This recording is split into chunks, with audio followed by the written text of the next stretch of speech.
Hello friends, after 8 to 10 months और I guess IPS clerk के बाद पहली बार कोई ऐसा एग्जाम हुआ जिसमें जीके, फिनेंशियल अवेयरनेस और कंप्यूटर अवेयरनेस के क्वेश्चंस डायरेक्टली पूछे गए। लोगों को काफ़ी कन्फ्यूजन और डर दोनों है क्योंकि आगे जो एग्जाम्स आने हैं उनमें जॉब पाने की संभावनाएं मैक्सिमम है, अभी नहीं तो कभी नहीं, या फिर डू और डाई वाली सिचुएशन है। लोगों को कन्फ्यूजन इसलिए है क्योंकि उनको पता नहीं लग पा रहा है कि पूरे साल भर के जीके वो पढ़ें, बजट और इकोनॉमिक सर्वे फिर से पढ़े या फिर कोविड रिलेटेड न्यूज़ वो पढ़े या ना। दोस्तों काफ़ी कन्फ्यूजन है और सिंस एनएचबी और आरआरबी एसओ दोनों के पेपर आ चुके हैं तो हम एनालाइज करेंगे और उस ट्रेंड को देखेंगे जिसके की तहत आपको बहुत फ़ायदा होगा और आप जॉब आसानी से अपनी सुरक्षित कर सकते हैं। इस वीडियो में देखेंगे एनएचबी एग्जाम्स में आए हुए जीके के पार्ट 1 को, बाकी आधे क्वेश्चन मतलब कि जो कि 20 क्वेश्चन है वो पार्ट 2 में। हमारे आरआरबी पीओ क्लर्क और आरबी असिस्टेंट के क्रैश कोर्स अवेलेबल हैं। इसको 8 सेशन के अंदर पूरा किया जाएगा, दिवाली से पहले यह कंप्लीट हो जाएगा। इसे परचेज करें और जॉब सुनिश्चित करें। अगर आप प्रीलिम्स क्लियर करके मेंस देने वाले हैं तो आपको बेहतर पता है कि जॉब पाने के लिए क्या ज़रूरी है, मुझे उतना इम्फेसाइज करने का ज़रूरत नहीं है। दोस्तों शुरू करते हैं इस वीडियो को और देखते हैं पहला question. Lipton book bond brands Bharat में कौन सोल्ड करता है? जी हाँ, इसका सही आंसर है हिंदुस्तान यूनिलीवर। जुलाई में यह न्यूज़ में था क्योंकि यूनिलीवर जो कंपनी है वह अपने टी बिजनेस को एक स्ट्रेटेजिक रिव्यू के थ्रू अलग कर रहे थे अपने बाकी कामों से। मतलब कि वह इंडिया इंडोनेशिया को छोड़कर बाकी जहाँ जहाँ भी टी बिजनेस है उसको एक सेपरेट एंटिटी में कार्व करेंगे। दोस्तों यह जो यूनिलीवर है यह बेसिकली एक ब्रिटिश डच कंपनी जिसको कि एंग्लो डच कंपनी भी बोलते हैं, यह जहाँ जाती है वहाँ उस टाइप की बन जाती है। जैसे भारत में हिंदुस्तान में आया तो हिंदुस्तान यूनिलीवर लिमिटेड, तो इसका सही आंसर है हिंदुस्तान यूनिलीवर। अगर आपको नहीं पता है ऐसे क्वेश्चंस तो ऑप्शंस के थ्रू आप समझ सकते हैं। जैसे पतंजलि नहीं होगा, इनके प्रोडक्ट का नाम धृत कुमारी या समथिंग लाइक डेट होता है, इस तरह से भी आप गेस कर सकते हैं। बढ़ते हैं। और दोस्तों HUL जो है एक FMCG कंपनी है। FMCG कंपनी का मतलब होता है फास्ट मूविंग कंज्यूमर गुड्स, तो आप ये सारी चीज़ें याद रखना। बढ़ते हैं आगे और देखते हैं क्वेश्चन नंबर 2 को। Indian railways first cable stayed rail bridge Anji Khad bridge is in which state? दोस्तों आपको नाम से पता लग पा रहा होगा कि जो अंजी खड़ है यह थोड़ा पंजाब या जम्मू कश्मीर के आसपास का हो सकता है।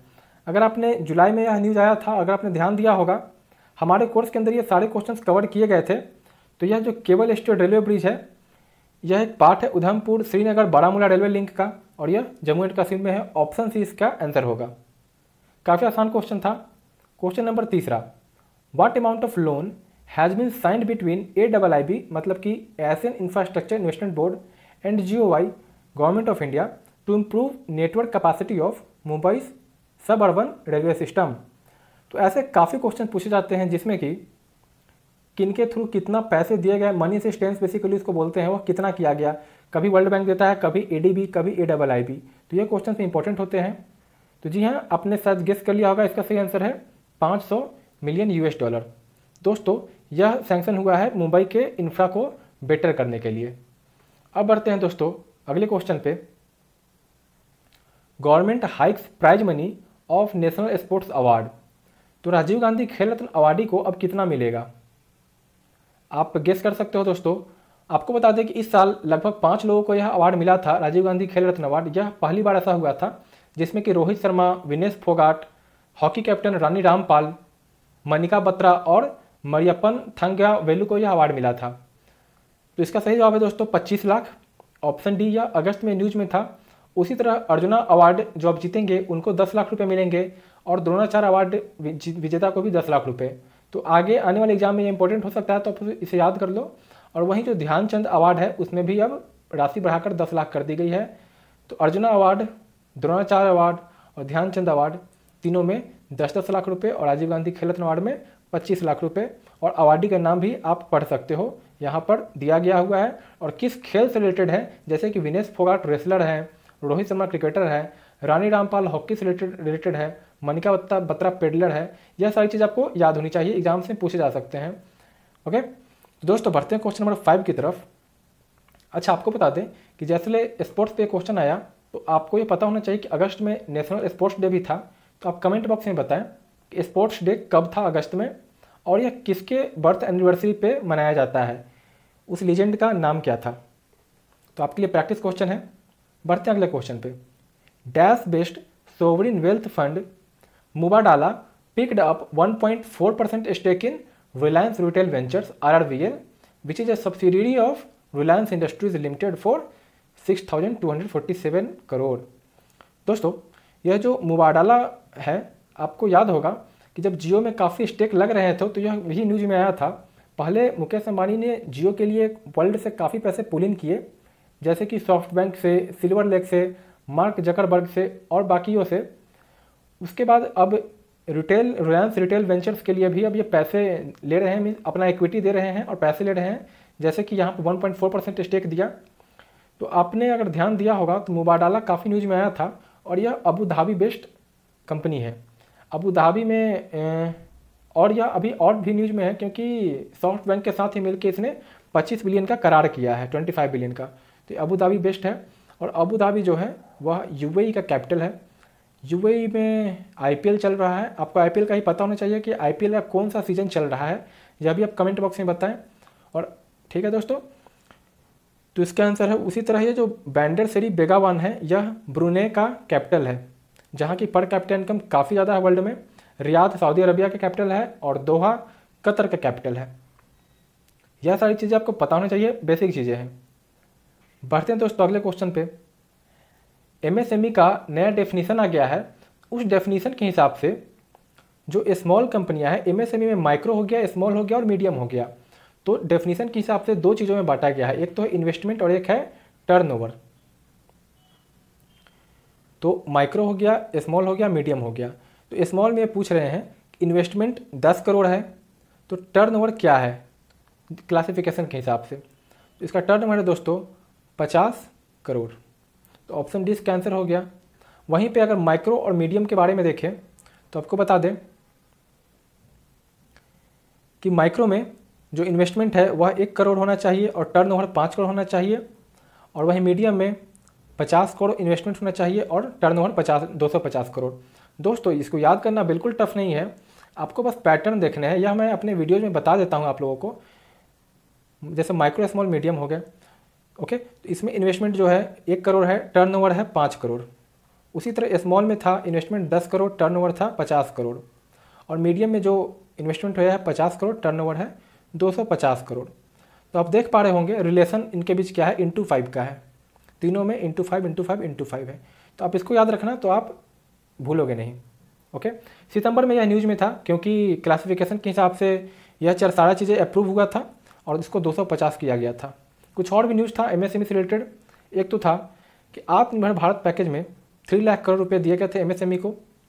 उसके अलावा 20,000 करोड़ रुपए दिए गए हैं इक्विटी सपोर्ट के लिए और 50,000 करोड़ रुपए इक्विटी इन्फ्यूजन के लिए दिए गए हैं एमएसएमई सेक्टर को फंड ऑफ फंड्स के थ्रू। ठीक है दोस्तों, अब चूंकि एमएसएमई आ गया तो आपको पता होना चाहिए कि भारत में जीडीपी के कंट्रीब्यूशन में एमएसएमई के कितने परसेंटेज हैं, भारत में एमएसएमई कितने लोगों को एम्प्लॉयमेंट देता है, किस स्टेट में सबसे ज़्यादा एमएसएमई इंडस्ट्रीज हैं। ये सारी चीज़ें आपको पता होनी चाहिए, तब जाकर एग्जाम में बेस्ट परफॉर्म कर पाओगे। बढ़ते हैं अगले क्वेश्चन पे। इंदिरा गांधी पीस अवार्ड किसको मिला है? तो आप गेस कर सकते हो यह कौन है। जी हाँ, यह है डेविड एटनबरो।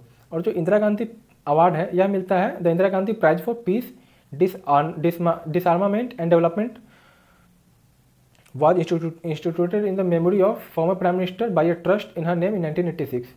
तो इसके थ्रू 25 लाख रुपए मिलते हैं और बेसिकली ये शांति के लिए दिया जाता है। और यह जो डेविड एटनबरो है इनको नाइटहुड भी मिल चुका है, ब्रिटेन से मिलता है, जिसके कारण नाम के आगे सर लग जाता है। तो सर डेविड एटनबरो हैं, बीबीसी में काम करते हैं। ऑप्शन है ऑप्शन ए। बढ़ते दोस्तों, यह भी सितंबर में न्यूज़ में था। दोस्तों recently IPO of which company was sold from September 7 to September 9 in the price band of 165 to 166 rupees and was subscribed 151 times। दोस्तों आपको पता होगा इसका सही आंसर है happiest mind, Bengaluru based company है। तो यह 151 दफ़े 151 टाइम ही सब्सक्राइब किया गया और यह लगभग 111% प्रीमियम प्राइस पे यह लिस्टेड हुआ। जैसे 165 रुपये था इसका प्राइस बैंड, तो यह 111% अगर आप बोले तो लगभग 333 रुपये के आसपास यह लिस्टेड हुआ। तो यह तो थोड़ा फिनेंशियल टर्म हो जाता है। आपको बस इतना याद रखना है कि हैप्पीएस्ट माइंड इसका आंसर था। इसी ने IPO लाया था IPO का फुल फॉर्म होता है इनिशियल पब्लिक ऑफरिंग, एक और होता है, खैर उतना डिटेल आपको जाने की जरूरत नहीं है, आप इतना याद रखो कि इसने डीमार्ट और IRCTC उज्जीवन सबको पीछे छोड़ दिया है इस रिकॉर्ड के साथ 151 टाइम्स। इसके जो CEO हैं वह हैं, लास्ट क्वेश्चन में के ऑप्शंस में था अशोक सूटा। ओके, अशोक सूटा इसके CEO हैं और ये बेंगलोर बेस्ड एक IT कंपनी है। बढ़ते हैं दोस्तों अगले क्वेश्चन पे। On tap licensing of small finance bank. तो दोस्तों RBI का फाइनेंशियल गाइडलाइंस, फाइनल गाइडलाइंस दिसंबर में आया था लास्ट साल 2019 में। उस गाइडलाइंस के थ्रू आपको यह बताना है कि क्या था, means payment banks which have completed dash years of operations are also eligible for conversion into small finance bank after complying with regulatory requirements. तो कितने साल के ऑपरेशन के बाद payment bank small finance bank बन सकता है? तो इसका सही जवाब दोस्तों है 5 साल। तो यह पिछले साल का ही न्यूज़ है और इसके तहत एक यह भी था कि स्मॉल फाइनेंस बैंक जो थे जिनका minimum paid up capital 100 crore होना था उसको भी डबल कर दिया गया था और अब यह है 200 करोड़। तो ऐसा नहीं है कि पिछले 2-3-4 महीनों से क्वेश्चन पूछे गए थे, उसके पीछे के भी क्वेश्चन पूछे गए थे जो भी इम्पोर्टेंट थे। उसी तरह एक और क्वेश्चन आया है दोस्तों, PMI एक इंडिकेटर है, इकोनॉमिक इंडिकेटर, जिसको कि 3 ऑर्गेनाइजेशन मिलकर जनरेट करती है। उसमें से एक है ISM institute of supply management. आपको बताना है ISM का हेडक्वार्टर कहाँ है। दोस्तों यह जो PMI है इसका फुल फॉर्म है परचेजिंग मैनेजर्स इंडेक्स।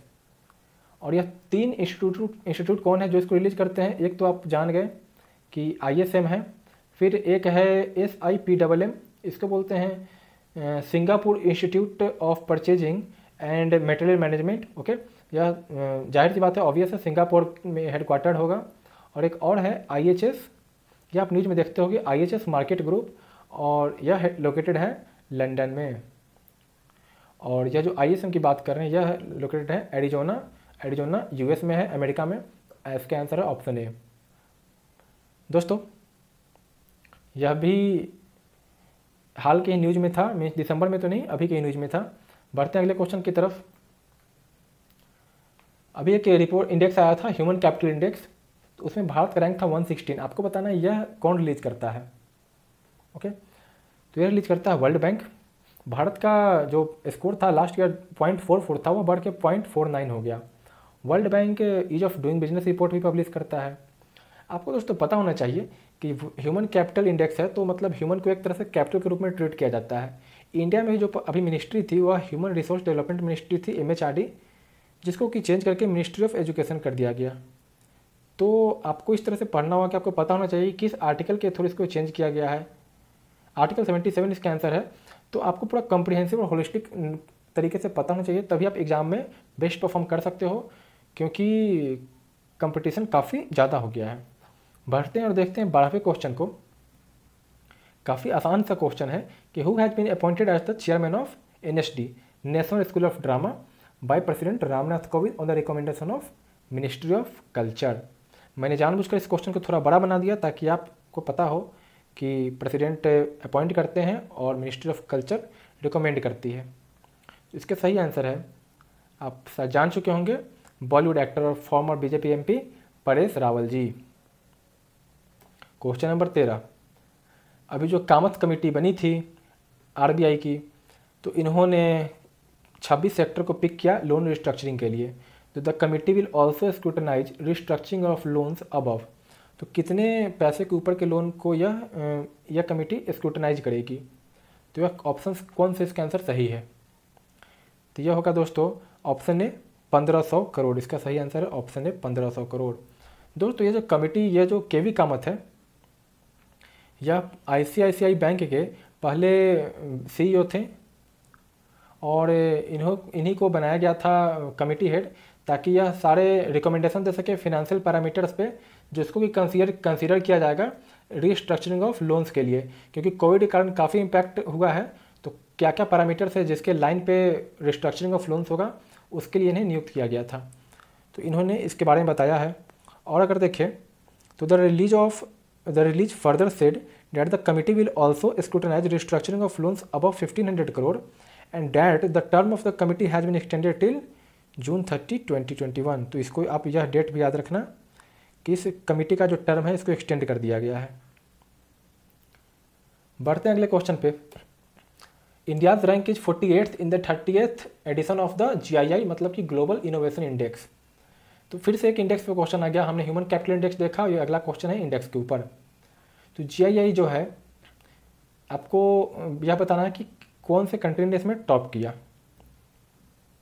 आपको बताते कि जो GII है इसको भी 3 संस्थाएं मिलकर बनाती है। उसमें एक है विपो, वर्ल्ड इंटेलेक्चुअल प्रॉपर्टी ऑर्गेनाइजेशन, फिर से आता है कॉर्नेल यूनिवर्सिटी, और वर्ल्ड की बेस्ट MBA यूनिवर्सिटी में से एक है INSEAD यूनिवर्सिटी। ओके, यह तीनों मिलकर इसको बनाती है।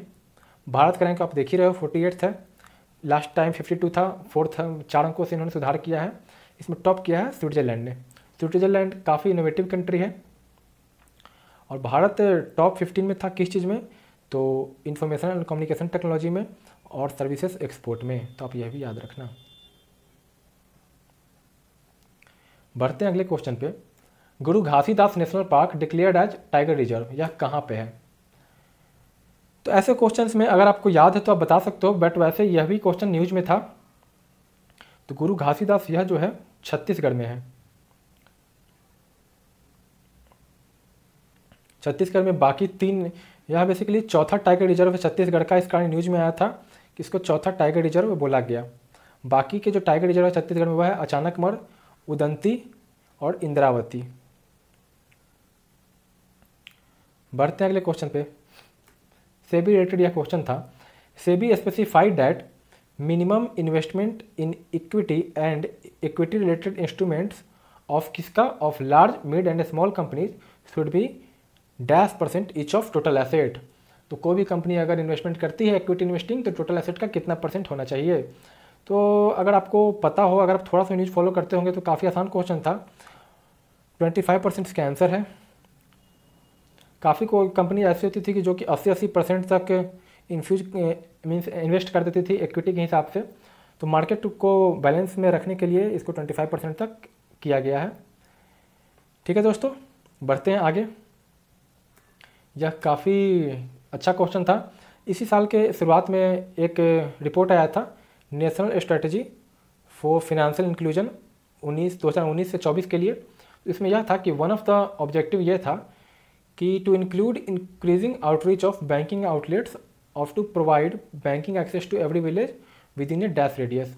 मतलब कि किसी गांव में कितने रेडियस के अंदर बैंकिंग आउटलेट होने चाहिए। तो इसका आंसर है 5 किलोमीटर। तो 5 किलोमीटर के दायरे में किसी गांव के बैंकिंग आउटलेट जरूर होने चाहिए। ठीक है दोस्तों, इसके कुछ और देखें तो ऑप्शन भी इसका सही आंसर है। अगर हिली एरिया में है तो वहाँ पे 500 हाउस होल्ड होने चाहिए। RBI ने यह भी कहा कि the aim was also to see that every adult had access to financial service provider through a mobile device by March 2024। लेकिन इसके बाद कोविड आया तो यह तो अपने आप में ही काफ़ी और तेज हो गया। The plan is to also make the public credit registry fully operational by March 2022। तो आपको तो एक तो फुल फॉर्म याद होना चाहिए PCR का, दूसरा PCR होता क्या आपको यही पता होना चाहिए। तो ये सारे की रिकमेंडेशन थे उस रिपोर्ट के कि access to financial services provider in every village within a range of 5 kilometre, every adult registered under PMJDY means Jan Dhan Yojana should be enrolled in insurance pension scheme, public credit registry PCR to be made fully operational by March 2022। तो ये सारे recommendations थे। तो question जो पूछे गए थे इस बार काफ़ी अच्छे अच्छे क्वेश्चन पूछे गए थे। मीन्स पूरे साल भर के क्वेश्चन पूछे गए थे। ऐसा नहीं था कि 3 महीने से पूछ दिए गए थे, दिसंबर से भी थे, जनवरी से भी थे, फरवरी से भी थे। लेकिन वैसे वैसे क्वेश्चंस थे जो काफ़ी अच्छे थे और जिसको जानना आपको ज़रूरी होता है अगर आप ऑफिसर बनने वाले हो तो। काफ़ी आसान सा question, a promised land authored by, हाल का ही खबर है, जाहिर सी बात आप समझ गए होंगे। ओबामा ने इसको लिखा है, बराक ओबामा जो US के डोनाल्ड ट्रंप से पहले प्रेसिडेंट थे। पेटीएम कंपनी, इन्होंने अपना एक फैंटेसी गेम लाया है पेटीएम फर्स्ट गेम। तो उसके ब्रांड एम्बेसडर कौन बने हैं? पेटीएम फर्स्ट गेम के ब्रांड एम्बेसडर बने हैं सचिन रमेश तेंदुलकर। इसी के बाद यह काफ़ी चर्चा में आ गया था क्योंकि गूगल ने अपने प्ले स्टोर से पेटीएम को फिर हटा दिया था, पेटीएम फर्स्ट गेम को। यह कहा कि एक टाइप से गैम्बलिंग टाइप का यह एप्लीकेशन है उसके बाद से पेटीएम और गूगल में झगड़ा काफ़ी बढ़ गया, पेटीएम के सीईओ विजय शेखर शर्मा और गूगल में। उसके बाद इन्होंने पेटीएम ने इल्ज़ाम लगाया कि गूगल जो क्या करती है, या किसी डेवलपर अगर गूगल प्ले पे अपना ऐप मीन्स डालता है तो इन ऐप परचेज के नाम पे गूगल 30% कमीशन लेता है, 30% कमीशन लेता है। यह काफ़ी इंपॉर्टेंट डेटा है, एग्जाम में पूछे जा सकते हैं। तो पेटीएम और पेटीएम के सीईओ विजय शेखर शर्मा और रेजर पे के सीईओ हितेश, ये लोग काफ़ी सभी लोग गए और सरकार से बात किया कि यह सही नहीं है और एक अलग से स्वदेशी टाइप का ऐप बनाया जाए जिसपे कि डेवलपर्स अपने ऐप को लिस्ट करा पाएँ और कम से कम कमीशन लगे, क्योंकि 30% काफ़ी ज़्यादा है। तो यह लड़ाई अभी भी चल रही है और पेटीएम ने पहला अपना इस टाइप का एक मिनी ऐप स्टोर लॉन्च किया है गूगल स्टोर के टक्कर में। तो यह भी इंपॉर्टेंट न्यूज़ है, तो आप इन सबको याद रखना, एग्जाम में पूछे जा सकते हैं। फिर से एक बुक के ऊपर क्वेश्चन है कि बुक जिसका नाम है India then and now an insider's account, इसको किसने लिखा है? तो ये तस्वीर में यही सज्जन है, आरबीआई के फॉर्मर गवर्नर बिमल जलान, जिनका नाम आप पहले नोटों पे देखते होंगे। इन्होंने कुछ और किताबें लिख रखे हैं, जैसे इंडिया है 2025 एंड बियॉन्ड, रिसर्जेंट इंडिया, और ये है India then and now, Bimal Jalan. दोस्तों यह 20 क्वेश्चंस थे। आप इन सारे 20 क्वेश्चन में कुछ ट्रेंड्स देख पाए होंगे, जैसे कि क्वेश्चन जो पूछे गए थे वह लगभग पूरे साल भर से पूछे गए थे। ज़्यादातर क्वेश्चन थे वह 2-3 महीनों से 4 महीनों से पूछे गए थे, जून जुलाई के बाद से। लेकिन काफ़ी क्वेश्चंस थे जो दिसंबर से, जनवरी, फरवरी, मार्च से भी थे, बट वो क्वेश्चंस नेचर में ऐसे थे जो कि काफ़ी इंपॉर्टेंट डेटा था, चाहे वो सेबी ने दिया हो, आरबीआई ने दिया हो या फिर कोई भी कमेटी ने दिया हो। तो अगर आप ऑफिसर बन रहे हैं तो ये सारी चीज़ें आपको पता होनी चाहिए। अगले वीडियो में देखेंगे पार्ट 2, जिसमें कि बाकी 20 क्वेश्चंस होंगे। आपको और अच्छे से पता लग पाएगा कि नेचर ऑफ क्वेश्चंस क्या थे, आपको किस हिसाब से आगे तैयारी करनी है। हमारे कोर्स अवेलेबल हैं, ज़रूर परचेज करें। काफ़ी लोगों ने, अगर आपको बताएं, पिछले साल हमारे जीके इम्पैक्ट फाइल से लगभग 600 से 700 लोगों की नौकरियां लग गई थी। तो अगर आप केवल एक पीडीएफ फाइल या फिर एक कोर्स ज्वाइन करने से आप जॉब पा ले रहे हो, इससे बेहतर कुछ और नहीं हो सकता है। आपको कोई डाउट हो आप हमें बता सकते हो, हम जवाब देने के लिए बिल्कुल तैयार हैं। आरबीआई ग्रेड बी के लिए भी हमारे फुल कोर्स अवेलेबल है मात्र 5100 रुपीज़ में। इसके अंदर आपको जीके फेज़ 1 फेज़ 2 कंप्लीट मिलेगा, मॉक टेस्ट मिलेंगे, इंग्लिश ट्रांसक्रिप्टिव मिलेगी, और इस प्राइस में यह मार्केट में आपको कहीं नहीं मिलेगा, और इतना अच्छा क्वालिटी भी आपको मार्केट में कहीं नहीं मिलेगा। इसके बहुत अन्य कारण हैं जो यूट्यूब पर नहीं बता जा सकते हैं। अगर आपको कुछ भी पूछना हो तो आप hi@leetmo.in पे मेल कर सकते हो, आपसे बातचीत टीम करेगी। दोस्तों इस वीडियो में फिलहाल इतना ही। अगले वीडियो में पार्ट 2 के साथ मिलेंगे, जिसमें नेशनल हाउसिंग बैंक के बाकी 20 क्वेश्चन बताए जाएंगे। तो इस जीके सीरीज को पूरा देखिए और लाइक कीजिए, शेयर कीजिए अपने दोस्तों के साथ भी, इसको बांटिए और बताइए उनको इस चैनल के बारे में, क्योंकि कम्युनिटी ग्रो होगी तो ही आपको बेहतर तरीके से हम कैटर कर पाएंगे। दोस्तों विदा लेते हैं, आपके साथ जल्दी मिलेंगे आपके साथ अगले वीडियो में, तब तक के लिए बाय बाय।